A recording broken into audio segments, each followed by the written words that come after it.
ఒక ఎంపీ డ్రగ్స్లో పట్టుబడతాం అనేది ఎక్కడ మనం చూడలేదు.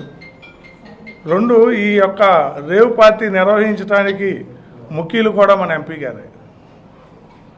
ఎవరైతే నిన్న కాల్పులు చేశారో ఆ కాల్పులు చేసిన మనిషిని ఢిల్లీ నుంచి తెచ్చి వారి దగ్గర లబ్ధి పొందటానికి హైదరాబాద్ చుట్టుపక్కల వారితో ఇన్వెస్ట్మెంట్ పెట్టించడానికి లబ్ధి పొందటానికి మన ఎంపీ గారు చేసిన ఈ భాగవతం. ఆయన ఏలూరు ఎంపీ అవడం మన దురదృష్టకరం. ఎందుకంటే కూటమి ప్రభుత్వం వచ్చిన రోజు నుంచి మన ఏలూరు పార్లమెంటరీ కాన్స్టిట్యున్సీలో కానీ ఏలూరులో కానీ ఎక్కడ చూసినా మాదక ద్రవ్యాలే, ఏ సందులో చూసినా గంజాయి. ఏలూరులో సాయంకాలం 6 దాటితే ప్రతి కూడలిలోనూ గంజాయి అమ్ముతాం, ఏ కాలేజీలో చూసినా గంజాయి జరుగుతుంది.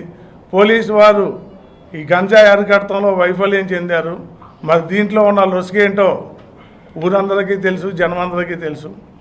అలాగే మద్యం మేము మంచి మద్యం ఇస్తాం, జగన్మోహన్ రెడ్డి గారు ఉన్నప్పుడు మద్యంలో కుంభకోణం జరిగింది అని చెప్పి వల్లివేసిన ఈ కూటమి ప్రభుత్వం వాళ్ళ మద్యం ఏర్లై పారేస్తుంది. దానికి ఉదాహరణ ఏలూరు.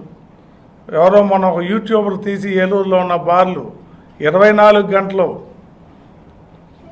మనకి ఏలూరులో మద్యం అమ్ముతాం, అదే బార్లలో కూడా గంజాయి అమ్ముతున్నారని చెబుతాం. దీన్ని ఎక్సైజ్ వారు ఉదాసీనంగా వదులుతూ ఏంటంటే ఎక్సైజ్ వారికి వెళ్తున్న మామూలు మూలంగా ఇవి జరుగుతున్నాయి. కాబట్టి ఇవన్నీ కూడా పోలీసు వారు మేల్కొని అరికట్టాలి.